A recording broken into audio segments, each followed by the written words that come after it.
आत्महत्या क्यों? भाग 2।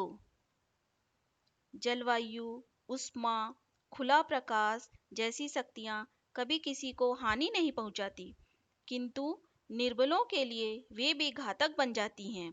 कहा भी गया है, देवो अपि दुर्बलः घातकः, अर्थात देवता भी दुर्बल के लिए घातक है। लोग अपनी असावधानी, आलस्य या प्रमादवश जीवन की सर्वोपरि आवश्यकताओं की ओर कोई ध्यान नहीं दे पाते। उनकी अपनी कमजोरी ही पोषक शक्तियों का विपरीत प्रभाव ग्रहण करती हैं। बलवानों के लिए सहायक सिद्ध होने वाले तत्व निर्बलों के लिए घातक बन जाते हैं। स्वास्थ्य और शांति ही नहीं, सम्मान और प्रतिष्ठा भी शक्तिशाली लोगों को ही मिलती है।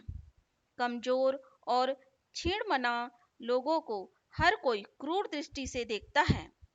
आसक्त और निर्बल का अस्तित्व हर स्थान और हर स्थिति में असुरक्षित ही रहता है। उनके विकास में कोई भी सहयोगी नहीं बनता। ईश्वर तक भी उनकी घात लगाए बैठा रहता है।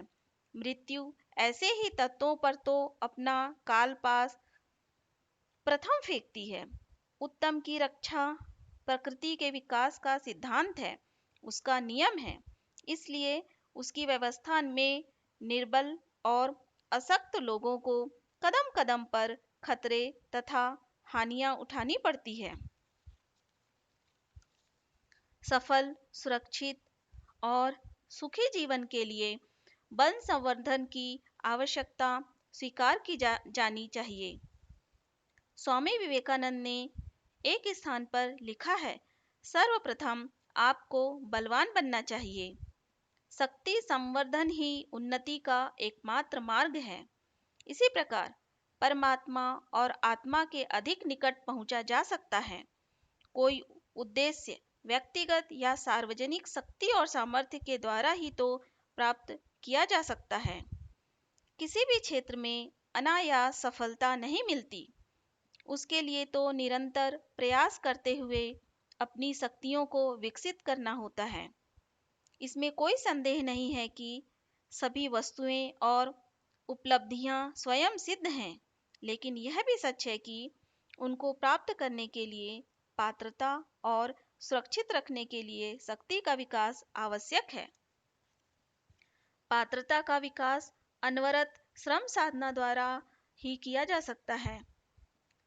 संसार में ज्ञान का अभाव नहीं है, अभाव है उस बौद्धिक सामर्थ्य का जिसके कारण हम उसे प्राप्त करने में अक्षम हैं। शिक्षा साधना द्वारा उस क्षमता का विकास करना होता है। किसी भी क्षेत्र में सफलता के लिए पात्रता और शक्ति के विकास का यही नियम लागू होता है। इसलिए निर्बलता को एक पाप कहा गया है जो पथ भ्रष्ट करता और विपत्तियों के गर्त में धकेल देता है। प्रकृति के विधान में निर्बलता को कठोर दंड कहा गया है। यदि उसे दूर नहीं किया गया तो भाजन बनना ही पड़ेगा। जो सबल है वही जीवन संग्राम में सदा सफल होता है। ऐसा व्यक्ति कभी बूढ़ा नहीं होता, चिर युवा बना रहता है। स्वस्थ शरीर रहे इसके लिए निश्चित ही पौष्टिक भोजन होना आवश्यक है, किंतु उससे भी अधिक आवश्यक है मानसिक स्थिति का संतुलित और सुचितर होना।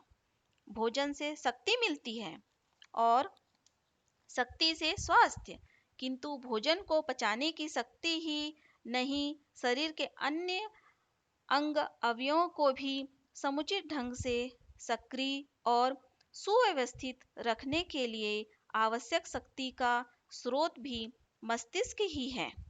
मस्तिष्क यदि अशांत है तो कितना ही अच्छा और पौष्टिक भोजन क्यों न किया जाए, उससे कोई विशेष लाभ नहीं होता।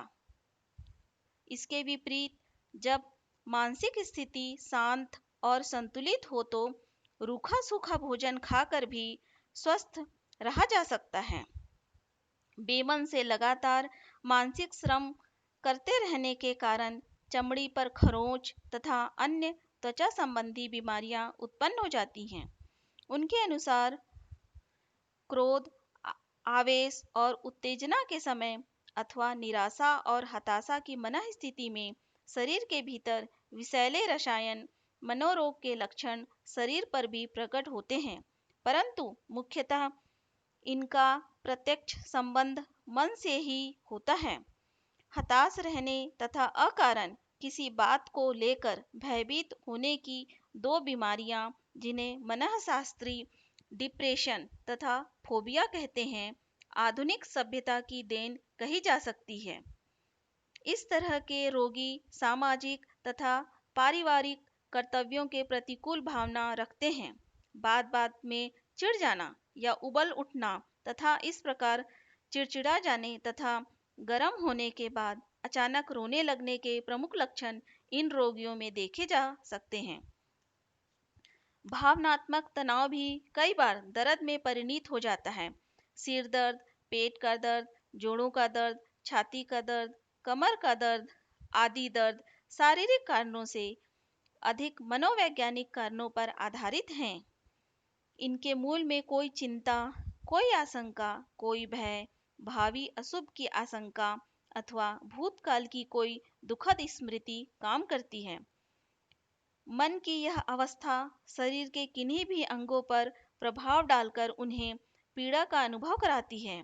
कई बार ऐसी स्थिति भी देखी गई है कि डॉक्टर अपने समस्त निदान परीक्षण करने के उपरांत भी रोगी में अस्वस्थता का कोई कारण नहीं जान पाता या कोई कारण पता नहीं चलता, किंतु रोगी बराबर अपने को रोग से पीड़ित अनुभव करता है, कष्ट उठाता है, दिनों दिन दुर्बल होता जाता है और साधारण कामकाज करने में समर्थ नहीं रहता।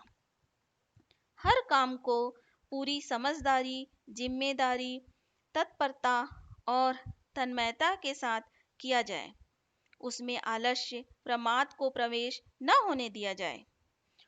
उपेक्षा, शिथिलता का लाक्षण न लगने दिया जाए। इतने पर भी यह निश्चित नहीं कहा जा सकता कि जो चाहा है वही होकर रहेगा। तैयार उसके लिए भी रहा जाए कि आंशिक सफलता मिले अथवा सर्वथा असफल रहना पड़े तो विचलित होने की मनः स्थिति न बनने पाए। सोचा जाना चाहिए कि संसार हमारे लिए ही नहीं बना है, इसमें असंख्य लोगों की साझेदारी है। जो अपने लिए लाभदायक समझा जाता है, उससे दूसरों की हानि भी हो सकती है। प्रकृति का संतुलन बनाए रखने के लिए सभी का ध्यान रखना पड़ता है। खेल में एक जीतता है तो दूसरा हारता है। यही बात घटनाक्रमों के संबंध में भी लागू होती है। संतुलित, शांत, स्थिर और आशान्वित रहने का अभ्यास सतर्कता पूर्वक निरंतर करना चाहिए। शरीर की बलिष्ठता और सुंदरता का महत्व सभी जानते हैं, उसके लिए इच्छा और चेष्टा भी करते हैं।